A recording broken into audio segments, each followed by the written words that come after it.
Hi guys, तो start करते हैं आज के 10 इम्पोर्टेंट करंट अफेयर। सॉरी, आज 10 नहीं है, 9 ही है। तो फर्स्ट है रियांग ट्राइब। तो रियांग ट्राइब न्यूज़ में क्यों है? क्योंकि ये जो ट्राइब है ये बोल रही है हॉलीडे डिक्लेयर किया जाए होजागिरी डे के दिन।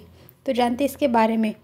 रियांग ट्राइब, इनको ब्रू ट्राइब भी बोलते हैं और ये सेकंड लार्जेस्ट ट्राइबल कम्युनिटी है त्रिपुरा में, और ये ओल्डेस्ट त्रिपुरी क्लैन भी है, और ये ओनली पीवीटीजी यानी पर्टिकुलरली वल्नरेबल ट्राइबल ग्रुप है त्रिपुरा में। ये देखिए, ये ट्राइब, इनकी कम्युनिटी। सो ये ट्राइबल ग्रुप ना त्रिपुरा के हैं, लेकिन मिज़ोरम और आसाम में भी पाए जाते हैं और बिलोंग करते हैं इंडो मंगलोइड से। और इनकी लैंग्वेज है काब्रू, और इसका टोनल इफेक्ट भी है कोकबोरोक डायलेक्ट में। और ये प्रैक्टिस यानी पैसे कैसे कमाते हैं? जूम कल्टीवेशन से, और उसे ही त्रिपुरा में हुक भी कहा जाता है। लेकिन अब ये मॉडर्न एग्रीकल्चर प्रैक्टिस में शिफ्ट हो गए हैं। इनका फोक डांस है कोजागिरी फोक डांस, जो कि रियांग पीपल सेलिब्रेट करते हैं, और इसलिए ये डांस जब भी होता है वो बोल रहे हैं कि यहाँ हॉलीडे डिक्लेयर करना चाहिए। सो जानते हैं पीवीटीजीज़ के बारे में। पीवीटीजीज़ क्या होते हैं? जो रहे ट्राइबल ग्रुप, उनमें भी जो सबसे ज़्यादा अफेक्टेड हो, वल्नरेबल हो, वो होते हैं पीवीटीजी। इनकी एक अलग ही आइडेंटिटी होती है, जोग्राफिकल आइसोलेशन यानी अलग रहते हैं, लिटरेसी नहीं रहती, निगेटिव पॉपुलेशन रहती है यानी पॉपुलेशन इनकी बढ़ती नहीं कम होती रहती है, और हाईली डिपेंडेंट रहते हैं शिकार करने में अपने खाने के लिए, और टेक्नोलॉजी से इनका दूर दूर तक कोई नाता रिश्ता नहीं रहता।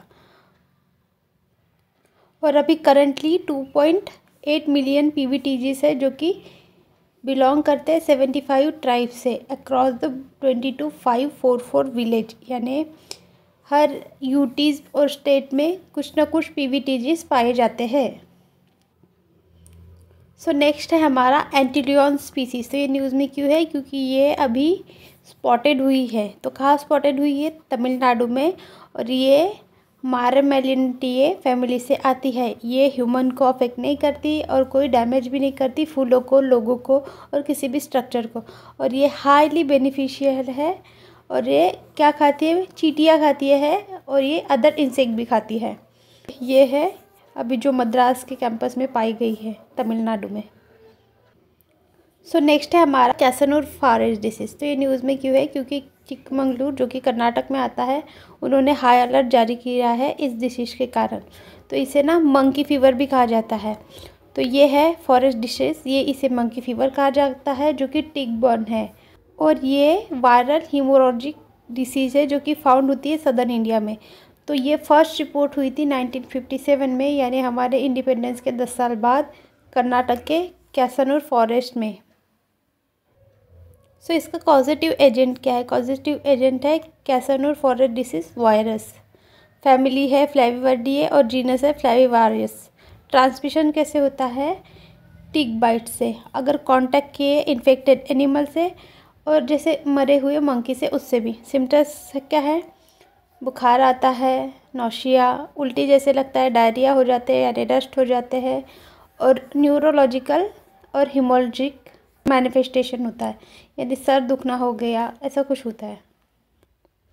ये देखिए, डेड मंकी अगर इसके कांटेक्ट में आए तो ह्यूमन को भी हो सकता है, और फिर ये टिक इस पर भी होता है। सो इसका कोई ट्रीटमेंट अवेलेबल नहीं है, ओनली सपोर्टिव केयर देना पड़ता है, और वैक्सीन इसकी अवेलेबल है।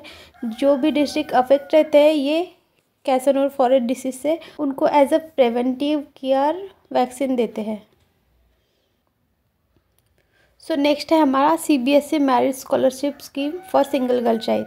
तो ये न्यूज़ में क्यों है? क्योंकि इसका नोटिफिकेशन आया है, और ये इसका ऑनलाइन एप्लीकेशन भी स्टार्ट हुआ है। तो ये क्या है? ये स्कॉलरशिप प्रोवाइड करेंगी जिनकी एक ही बेटी हो, जो कि सीबीएसई के थ्रू पढ़ी हो, और वो अभी 11th क्लास में भी पढ़ रही हो, और जिसके मार्क 60% या उससे ज़्यादा आए हैं, और जिनकी फैमिली इनकम 8 लाख हो, ऐसा ये स्कीम है। तो जो भी एलिजिबल है वो भर सकते हैं। ये देखिए, सीबीएसई के द्वारा है और सिंगल गर्ल चाइल्ड के लिए है। सो नेक्स्ट है हमारा गुरु तेज बहादुर मार्टरडम डे। तो ये ऑब्ज़र्व हुआ है 24 नवंबर को, इसलिए ये अभी न्यूज़ में है। तो ये जो है ना, गुरु तेज बहादुर, इनको पहले त्याग महल भी बोला जाता था, और जैसे सिख लोगों के 10 गुरु है ना, उनमें से ये 9th गुरु थे। उनको हिंद की चादर या शील्ड ऑफ इंडिया भी कहा जाता है और इन्होंने ही बनाया था आनंदपुर साहिब, जो कि पंजाब में है। सो मार्टीडोम क्यों मनाया जाता है? क्योंकि ये उस दिन शहीद हुए थे। अरेस्ट किया गया था मुग़ल के द्वारा, जो कि थे औरंगजेब 1665 में, और पब्लिकली यानी सरेआम इनका गला काट दिया गया था। क्यों? क्योंकि ये औरंगजेब का ऑर्डर निकला था और इसीलिए उसी दिन को शहीद दिवस ऐसे बोलते हैं, 24 नवंबर को, according to Nanak Shahi calendar. ये देखिए, पब्लिकली इनका गला काट दिया था। सो नेक्स्ट है हमारा डोंगफेंग 100। उसको ना DF-100 भी बोलते हैं। तो ये न्यूज़ में क्यों है? क्योंकि चाइना अभी इसकी रेंज बढ़ा रहा है। तो ये चाइना की है और ये एक मिसाइल लैंड बेस्ड सिस्टम है जिसकी रेंज अभी 3000 से 4000 किलोमीटर है, लेकिन इसकी रेंज अभी और बढ़ा रहा है चाइना, इसलिए ये अभी न्यूज़ में है। ये देखिए, ये DF सिस्टम जो कि 2019 में इसने अपने इंडिपेंडेंस डे पर दिखाया था पूरे पब्लिकली। सो नेक्स्ट है हमारा नरसापुर लेस क्राफ्ट। तो ये न्यूज़ में क्यों है? क्योंकि अभी इसे GI टैग मिलने वाला है। तो ये आंध्र प्रदेश से आता है, जो कि गोदावरी रिवर पर है, और इस क्राफ्ट ने सर्वाइव किया है इंडिया का जब फेमाइन आया था 1899 में। देखिए ये कितना ओल्ड क्राफ्ट है। फिर ग्रेट डिप्रेशन आया था 1929 में, और फिर यहाँ 2000 से ज़्यादा वुमेन इन्वॉल्व हुए थे गोदावरी रीजन के। सो ये जो लेस वर्क है ना, ये किया जाता है धागों के द्वारा, कलरफुल धागे के द्वारा। तो जानते हैं GI टैग क्या होता है? GI टैग ऐसा साइन होता है जो भी किसी भी प्रोडक्ट को दिया जाता है उसकी स्पेसिफिक जोग्राफिकल ओरिजिन के लिए या फिर कोई अच्छी डिस्टिंक्टिव क्वालिटीज़ के लिए, उसकी रेपुटेशन हो, और ये एट्रीब्यूट करा जाता है उस ओरिजिन का, यानी जिस जगह से वो प्रोडक्ट निकला है उसकी वो पहचान बने, ऐसा है ये। तो ये आता है under the geographical indication goods registration and protection act 1999 में। ये देखिए कलरफुल थ्रेड, उससे ये बनाया गया है लेस आर्ट, और इसे बनेगा अभी GI टैग मिलने वाला है। सो नेक्स्ट है हमारा प्लैंकटन। तो ये न्यूज़ में क्यों है? क्योंकि ना गाइस अभी साउथ अफ्रीका में सूखा पड़ा है और उसके कारण ग्रेट फेमाइन के चांसेस है, वहाँ के लोग भूख से मर रहे हैं। तो इसका स्ट्रॉन्गेस्ट रीजन बोला जा रहा है फाइटोप्लैंक्टन है, क्योंकि ये 27 ईयर में सबसे ज़्यादा उग गया है। तो फाइटोप्लैंक्टन क्या होता है? यानी समझ जाइए आप, जैसे मराइन प्लांट, पानी में रहने वाले छोटे छोटे प्लांट, ये ह्यूज रोल प्ले करता है मराइन फूड वेब में। और इसका ब्लूम कब होता है, यानी ये सबसे ज़्यादा पैदावार कब करते हैं? जब इनको प्रॉपर सनलाइट और न्यूट्रिएंट मिले ना, तो ये ज़्यादा अपने आप को मल्टीपल करते हैं, बहुत ज़्यादा पेड़ उग जाते हैं। सो देखिए, ये होते हैं प्लैंकटन। ये देखो, ये छोटे छोटे जो मराइन ऑर्गेनिज्म रहते हैं, मराइन प्लांट रहते हैं, उसे ही बोलते हैं प्लैंकटन।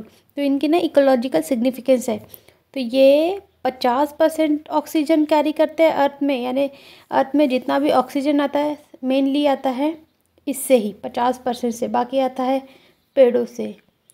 और ये क्रूशियल इम्पॉर्टेंट रोल है इसका कार्बन साइकिल में भी, और ये प्रोवाइड करते हैं खाना ज़ूप्लैंक्टन को, यानी ये पेड़ पर बाकी जो ज़ूप्लैंक्टन रहते हैं यानी एनिमल रहते हैं मराइन, वो भी जिंदा रहते हैं।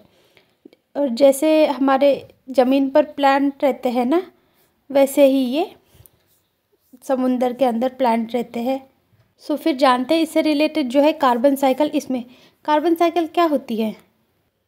सो देखिए, एक सिंपल सा एग्जांपल, सनलाइट, उससे पेड़ की ग्रोथ हो रही है। अगर पेड़ मर गया तो वो बन जाता है फॉसिल फ्यूल, यानी लकड़ी बन जाता है। फिर हम उसे जलाते हैं तो फिर उससे बनता है कार्बन डाइऑक्साइड, और कार्बन डाइऑक्साइड कौन लेता है? पेड़ लेते हैं।